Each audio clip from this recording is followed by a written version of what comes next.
အားလုံးပဲမင်္ဂလာပါခင်ဗျာဒီခါကျွန်တော် NPL တွန်းနေပြီးတော့လောင်းချောင်းမိမဲ့ကားလေးရတော့မြန်မာနိုင်ငံအကြိုက်အဖြူအောင်လေးလည်းဖြစ်တယ် SKD ကားလေးလည်းဖြစ်တဲ့ Nissan Sunny SL ကလေးလေးပဲဖြစ်ပါတယ်ခင်ဗျာဟောလေးရဆိုလို့ရှိရင် model အဖြစ်က2019ဖြစ်ပါတယ် license က 3M money license နဲ့ဖြစ်ပါတယ် license အဝေးကြံပါသေးတယ်ခင်ဗျာနော်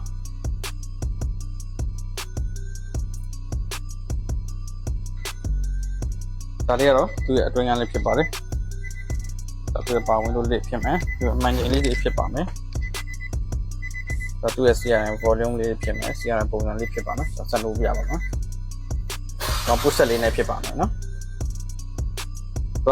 answer grade ဖြစ်တဲ့အတွက်ကို aircon မဲ့ရ digital ပဲဖြစ်သွားပါတယ်ခင်ဗျာနော်ဒါသူ့ရဲ့ CRM ပုံစံလေးဖြစ်ပါတယ်ခင်ဗျာအတွင်းကလေးဖြစ်ပါတယ်သူ့ရဲ့ machine မီလေးတွေဖြစ်မယ်ရှုံးလုံးကဆိုတော့ဒီလိုတော့ပြောကြရတော့မရှိပါဘူးဒီလိုပါပဲဒီပုံစံပဲเนาะထိုင်အောင် leather zip ပဲပါပါမယ်ခင်ဗျာเนาะအတူရဲ့နောက်ခန်းဖြစ်ပါတယ်ဆိုတော့ဝတ်တယ်လေးပြအတူဝတ်တယ်လေးဖြစ်ပါတယ်เนาะ Moria 2019ခါမယ်ဆလုံးတိုက်ဖြစ်ပါတယ်เนาะဒီဝုန်းလေးရှိပါတယ် license 2026 4လပိုင်းကြီးရှိပါမယ်ခင်ဗျာเนาะ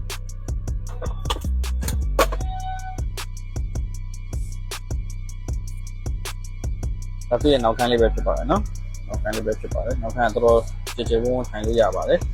ကျွန်တော်ကပြောတော့သူ့ရဲ့အနောက် AC ဖြစ်ပါတယ်နော်အားလေးကတော့တော့မိုက်ပါပဲနော်ဒါသူ့ရဲ့လက်တင်လေးဖြစ်ပါတယ်လက်တင်လေးပါမယ်နောက်ခန်းလေးကတော့ကြည်ကြဲဝုန်းဝုန်းရှိပါတယ်ဒီစီလိုလည်းတော့ရှိစေပါတယ်နော်မျိုးရင်းမျိုးပြင်ပဲတယ်လို့အဆင်ပြေအောင်သုံးလို့ရပါတယ်ခင်ဗျာနော် engine power 1.5 နဲ့လာပါတယ်Nissan Sunny SL grade ဖြစ်ပါတယ်ခင်ဗျာနော်သူ့ရဲ့နောက်ခန်းလေးပဲနောက်ပုံးလေးလည်းတော်တော်လေးကမှဒီဝုန်းဝုန်းလေးရှိပါတယ်ရှိပါဘူးနော်ဒီဝုန်းဝုန်းလေးရှိပါတယ်အခုဒါကို space လေးဖြစ်ပါတယ်နော်ဒါကို space လေးဖြစ်ပါတယ်